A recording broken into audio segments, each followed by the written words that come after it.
Hello everyone, welcome to my study table where management concepts are made easy. Supply chain management has a huge impact on the growth and profitability of a business. A good and a well-managed supply chain management can significantly reduce a company's operating expenses and directly improve customer service. This is a follow-up video on my earlier posted video on supply chain management. In today's video, not only will I take you through two simplified illustrations on the supply chain, but will also explain the concept of upstream supply chain management in detail. As an end of the chapter refresher, I have added few multiple choice questions as well. So now let's begin.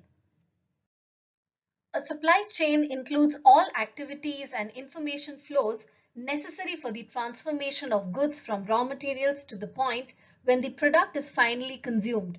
Let us see a simplified illustration of a supply chain for a relatively large baker who bakes and sells cakes and pastries through a chain of supermarkets and retail stores. The baker makes all the products with wheat, which means the supply chain starts with the farmers who cultivate the wheat. The farmers then sell the wheat to mills who convert the wheat into flour. The flour is then purchased by wholesalers who sell the flour in bulk to companies such as our baker. The baker makes the cakes and pastries and sells it to supermarkets and retail stores who sell it to end customers. Management of the supply chain means that the baker needs to be aware of the activities and needs of each part of the supply chain, right from the farmer to the end consumer. So the baker's upstream supply chain includes farmers, mills, and wholesalers, while its downstream supply chain includes supermarkets, retail stores, and consumers. If you want to know more about supply chain management in detail, then you could go through my earlier video on supply chain management, the link to which will be posted in the description box. It forms the introductory video to this one, in which you can learn what a supply chain is and what upstream and downstream supply chain mean. Meanwhile, to give you further more clarity on the concept of upstream and downstream supply chain, let's go through the next illustration. If you have seen my earlier video, you would remember that interactions between the business and its suppliers is known as upstream supply chain, while transactions between the business and its customers is termed as downstream supply chain. This is an illustration of a potato chips manufacturer who sources its key ingredient, that is potatoes, from local farmers, processes the same and packages different weights of the chips and sells it to supermarkets and grocery stores across its home country. These supermarkets and stores sell the same to the end consumers, thus completing the supply chain. By definition, suppliers of raw materials to a business refer to upstream supply chain. So in this case, farmers are a part of the upstream supply chain, while supermarkets, grocery stores, and the end consumers together form the downstream supply chain. Any kind of disruption and change in the components of a supply chain can cause price fluctuations, cost variances, and customer dissatisfaction. Hence, the need for a well-planned, executed, and managed supply chain. In this section, we will learn few methods a company could use to look after its upstream supply chain, that is, its chain of suppliers. Broadly, we would examine how a company can manage its supplier relations and how it can use information technology in managing its upstream supply chain. Let's begin with managing supplier relations. Now, there are a number of general issues a company needs to consider in relation to its suppliers, such as the overall supplier strategy. A supply strategy is likely to take into account the sources that are available, where suppliers are located, and will there be a requirement of accessing different suppliers from different locations. The strategy would also account for number of suppliers. While a single supplier would bring the advantage of bulk discounts, multiple suppliers would help in avoiding risk of failed deliveries and complacency. Factors of cost and quality as well as speed of delivery are closely interrelated, and the strategy will need to achieve a right balance between the three factors. Another important decision point is the outsourcing make or buy decision. The decision will depend on whether the company has required competencies and resources to bring the supply in-house.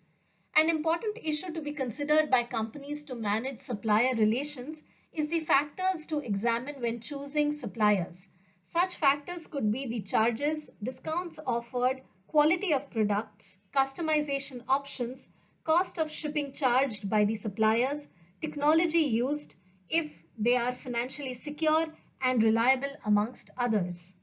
The third important aspect under management of suppliers is service level agreements or SLA, which refers to the agreement between the company and its suppliers. This should include a detailed explanation of exactly what services the supplier is providing, targets and benchmarks, procedure for dealing with complaints, response time to technical queries, and procedures for cancelling the contract. Coming to the use of technology in upstream supply chain management.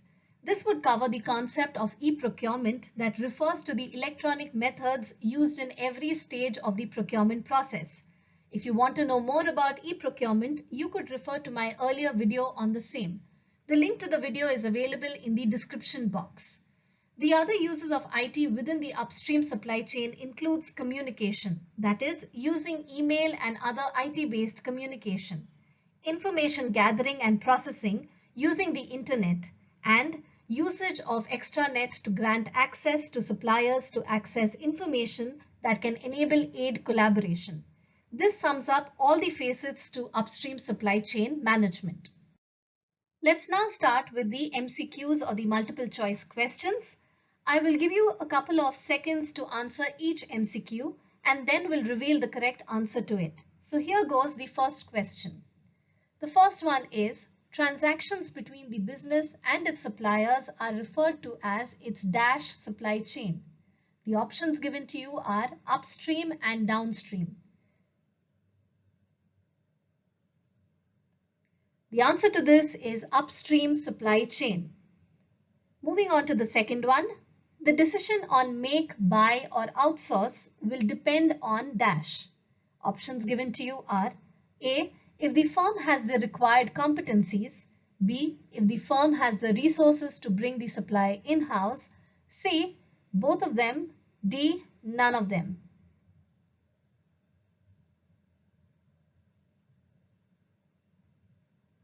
The correct answer to this is both of them. So the decision on make, buy or outsource will depend on if the firm has the required competencies as well as if the firm has resources to bring the supply in-house. Let's move on to the third question.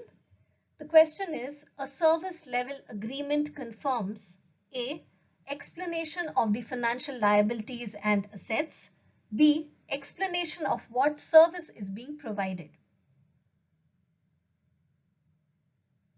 The answer to this is explanation of what service is being provided by the supplier to the company.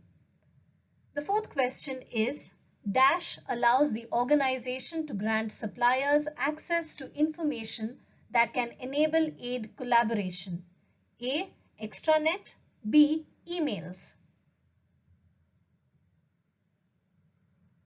The answer to this is extranet.